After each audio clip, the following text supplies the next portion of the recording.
안녕하세요. 양현정의 골디락스 시작해 보겠습니다.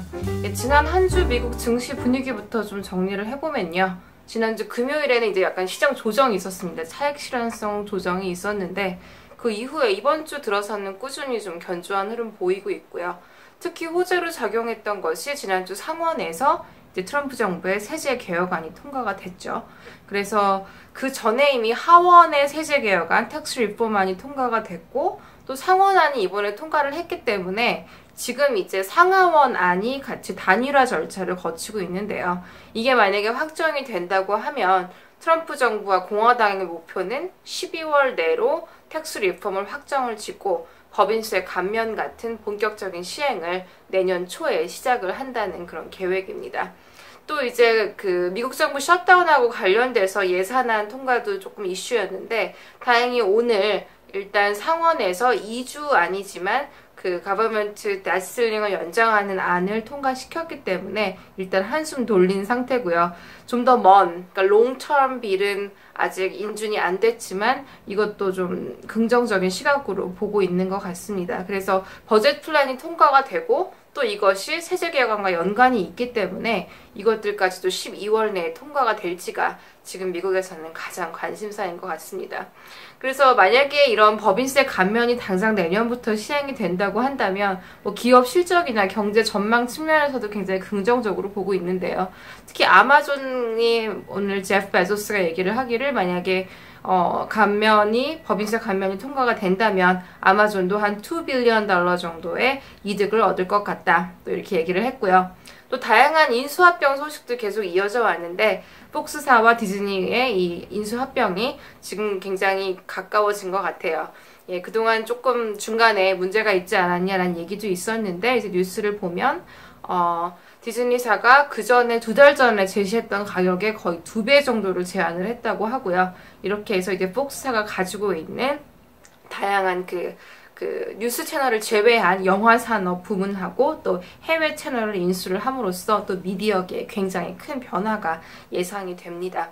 특히 이제 이 딜이 주목받는 이유는 최근에 이제 미국 시장에서 이루어지는 여러 가지 인수 합병은 신사업자들의 어떤 그런 라이징 스타들, 우리가 팡이라고 얘기하는 페이스북, 아마존, 애플, 구글, 넷플릭스 이런 회사들에 대한 대응 전략 성격이 강한데요.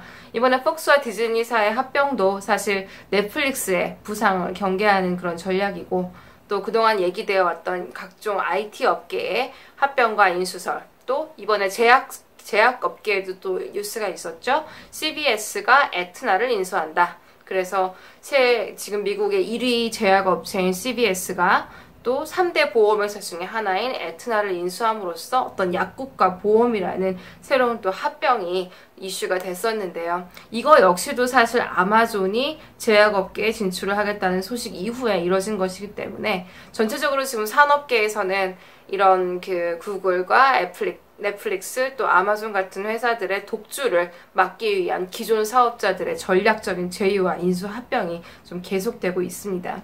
그래서 어쨌든 이런 기업 인수합병 소식과 함께 만약에 법인세 감면까지 이루어진다면 내년에 미국 경제 또 주식시장에도 좀 호재가 될 걸로 예상을 하고 있고요. 또 12월 달 들어서 이제 여러 금융기관들이 2018년 전망들 많이 내고 있는데 전체적인 기조를 보면 대체로 좀 긍정적입니다. 세계 경제 올해와 비슷하거나 약간 높은 수준의 3.6, 3.7% 정도 성장 예상하고요. 또 미국 경기도 올해와 비슷하게 2% 혹은 그보다 높은 성장. 여기에 만약에 법인세 감면까지 이루어질 경우에 성장률이 좀 더 높아질 수 있다. 이런 전망이 좀 주를 이루고 있습니다. 특히 이제 법인세가 만약에 미국에 감면이 된다면 미국으로의 자금 유입이 더욱 활발해질 거라는 예상도 많이들 하는데요.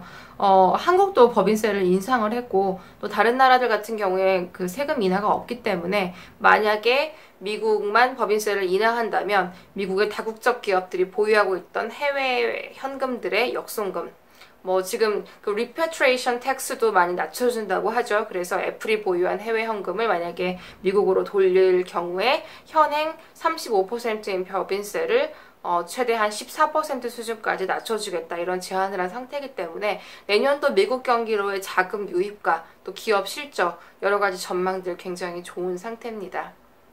그리고 그리고 비트코인 얘기를 안 할 수가 없는데요. 지금 굉장히 어떤 광풍이 불고 있죠. 특히 이제 한국에서 비트코인 열풍은 대단하다고 합니다. 그래서 어제 이제 블룸버그 기사를 보면 지금 현재 비트코인 전 세계 시장에서 거래되는 물량의 20%가 원화다. 그러니까 지금 한국 경제가 세계 경제에서 차지하는 비중은 2%인데 그의 10배가 되는 비중이 비트코인이 지금 거래가 되고 있고요. 현물 투자 굉장히 기승을 부리고 있어서 또 한국 정부에서도 이 문제를 좀 심각하게 생각을 하고 있는 것 같습니다. 근데 지금 뭐 비트코인 가격 자체가 많이 오르고 있기 때문에 투자 수익률이 좋은 건 사실이죠. 이제 다른 소규모 그런 코인들도 있지만 저희 같은 기관 투자자들 입장에서는 일단 가장 큰 호재를 보는 것은 비트코인 선물이 당장 이제 CME와 CBOE에 상장이 되는 것인데요. CME랑 CBOE는 우리나라로 말하면 증권거래소라고 할 거고 미국에서는 또 세계 최대의 파생상품 거래소이기도 합니다. 그래서 이 시카고 머천다이즈 익스체인지 이 거래소에서 CME 선물을 12월 18일부터 상장 거래하겠다라고 얘기를 했고요. 또 CME의 가장 큰 경쟁 상대인 CBOE, 옵션 익스체인지죠. 여기에서도 경쟁사이기 때문에 우리는 CME보다 일주일 먼저 12월 10일부터 비트코인 선물 이제 거래 시작하겠다라고 얘기를 했습니다. 그래서 지금 이것이 호재가 되면서 가격이 급등을 하고 있는데요. 뭐 얼마 전까지만 해도 뭐 6, 7천 불이었던 것이 15,000불을 넘고 2만 불을 찍고 이렇게 막 굉장히 변동성이 높은 모습을 보이고 있습니다. 사실 여러 가지 비트코인에 대한 개념이 있지만 저희가 지금 보고 있는 것은 미국에서 비트코인이라는 것을 어떤 관점으로 보는가의 문제가 있습니다. 현재까지 미국 당국의 입장은 비트코인은 하나의 금융투자 자산이다라고 얘기를 했고요. 그러니까 이것은 통화를 대체한다 이런 급진적인 개념이라기보다는 민간 투자의 관점에서 하나의 금융상품으로서 가능성을 지금 시험을 해보겠다. 요 정도 단계로 지금 생각을 하고 있습니다. 그래서 지금 미국의 SEC나 사실 지금 비트코인 선물의 감독 당국은 CFTC, 미국 상품선물위원회인데요. 여기서 밝힌 입장은 지금 비트코인이나 가상통화 거래가 굉장히 광범위하게 이루어지고 있기 때문에 이것을 그냥 내버려 두기보다는 하나의 금융상품으로서 가능성을 안정된 CM이라는 플랫폼에 넣고 한번 시험을 해보겠다. 그래서 상장을 시켜서 한번 거래를 지켜보고 이 거래량과 그 추이에 따라서 입장을 정리하겠다. 이 정도의 어떤 스탠스로 좀 보입니다. 그래서 이제 12월 18일, CME는 18일이고요. 이제 CBOE는 일주일 먼저 10일인데 이때 거래가 시작이 되면 기관 투자자들은 기존의 CME 선물과 마찬가지로 브로커리지 선물 계좌를 가지고 있다면 이제 거래를 할 수가 있게 됩니다. 그래서 거래 시간이라든가 최소 물량, 여러 가지 그 상품 스펙도 지금 나와 있는 상태고요. 저희가 가장 관심 가지고 보고 있는 마진율 같은 부분은 앞으로 거래 추이를 보면서 결정하겠다고 얘기를 해서 일단은 초기 마진율 35%로 출발한다고 CME는 또 얘기를 했습니다. 그래서 지금 이 금융상품으로서의 가능성을 많이 본다는 얘기는 여러 가지 선물이 가진 이점 때문인데요. 왜냐하면 지금까지 비트코인을 현물로만 보유할 수가 있었다면 선물은 매도가 가능하기 때문에 한마디로 비트코인을 많이 현물로 보유한 투자자들은 이것을 이용해서 해지 거래를 할 수가 있게 됩니다. 그래서 일단 기관들이 예상하는 바는 지금 비트코인이 버블이라고 믿고 있는 기관과 또 현물을 가진 해지 수요자들이 아마도 선물 시장에 등장을 할 것이고 이들이 좀 매도를 일단 하지 않겠냐는 예상을 하고 있고요. 이런 과정을 통해서 비트코인이 좀 적정 가격을 찾아가는 과정이 아마 생길 것으로 예상을 하고 있습니다.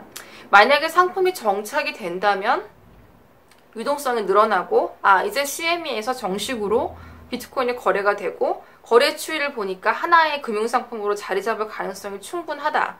이런 판단이 들면 아마도 거래량이 늘어나겠죠. 그리고 거래량이 늘어나고 불확실성이 제거가 되면 가격은 더 상승할 수 있습니다. 어떤 새로운 금융상품이 등장할 때 과정이 대체로 이렇게 갑니다. 일단은 어떤 거래소라는 안정적인 플랫폼에서 한번 거래가 시작이 되고요. 그 시장 추이를 보면서 아마 비트코인 선물도 제대로 자리를 CM에서 잡는다면 다음 수순은 아마도 ETF, 즉 상장 지수 펀드죠. 여기에 투자 자산으로 허가가 날 겁니다. 사실 이게 굉장히 중요한데요. 정상적인 금융상품으로 인정받기 위해서는 ETF에 편입이 돼야 됩니다. 그래서 인베스트먼트 유니버스에 정식으로 편입이 되면 시장 전체 수익률에 연동이 되는 하나의 상품으로 자리를 잡게 되고요. 그렇게 되면 기관 투자자들은 비트코인에 대해서 부정적인 사람들도 시장 수익률을 따라잡기 위해서는 일부를 편입할 수밖에 없는 그런 상황이 이제 진행이 되게 되겠죠. 그런데 아직 이것은 불확실합니다. 왜냐하면 CM이라는 것이 지금 중앙거래소로서 또 가장 안정적인 플랫폼인 것은 맞지만 거래소에서 거래된다고 해서 상품이 완전히 안전하다라고 보장을 하는 것은 아닙니다. 왜냐하면 거래소는 사실 중앙에서 어떤 매수 매도자끼리 만나서 결제에 대한 위험을 거래소가 그 중개를 통해서 해결해 주는 것이지 거래소에 상장됐다고 해서 그 상품이 안전하다거나 아니면 어떤 정의가 명확하다는 뜻은 아닙니다. 그래서 비트코인 선물이 만약에 상장이 되면 그것은 매수와 매도자들이 서로 거래를 한다면 중간에 뭐 대금을 납부하지 않거나 결제가 안 되는 리스크는 거래소에서 처리를 해주겠지만 그렇다고 해서 비트코인이라는 실체를 거래소가 인정을 하거나 미국 정부가 인정한 것은 아니거든요. 실제로 CME에서 거래되는 선물 가운데는 실체가 굉장히 불분명하고 또 거래가 많이 되지 않아서 유명무실한 선물들도 꽤 있습니다. 예를 들어서 날씨나 아니면 탄소 배출권 이런 것들도 사실 초기에 등장할 때는 굉장히 많은 시장의 기대감을 불러일으켰지만 별다른 결과가 없이 미미하게 거래가 되고 있는 실정이기 때문에 비트코인 선물의 미래도 한번 지켜봐야 될 것 같습니다. 그래서 그것이 정말 안정이 돼서 정상적인 금융상품으로 받아들여지느냐 아니면 어떤 과감한 실험으로 끝나느냐가 이제 관건일 거고요. 기관 투자자들 입장에서는 정식 금융상품이 되기 전까지는 투자 대상이 될 수 없기 때문에 그 추이를 좀 지켜보자는 입장입니다. 어쨌든 결과가 어떻게 됐던 간에 이런 CME 같은 제도권 안에 또 가장 큰 플랫폼에서 상품의 가능성을 시험해 볼 수 있다는 것은 굉장히 좋은 또 관전 포인트가 될 것 같습니다. 그래서 비트코인 투자가 한국에서 굉장히 열풍이라고 보지만 지금 아직도 굉장히 초기 단계고요. 이런 변동성과 실험성을 감내할 수 있는 투자자들에게만 이것을 권유한다는 것이 또 이번 CME 선물 상장과 함께 발표된 미국 상품선물위원회 입장이었습니다.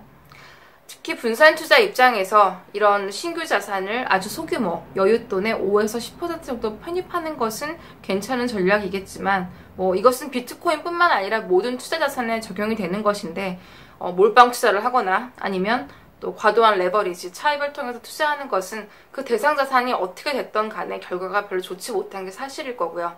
특히나 비트코인처럼 현재 실체가 불분명하고 또 미국 정부 같이 가장 이 비트코인에 대해서 프로액티브한 입장을 가지고 있는 관계 당국에서조차도 좀 지켜보겠다는 입장이기 때문에 앞으로 신중한 행보가 필요할 것 같습니다. 오늘 여기까지 하겠습니다. 양현정이었습니다.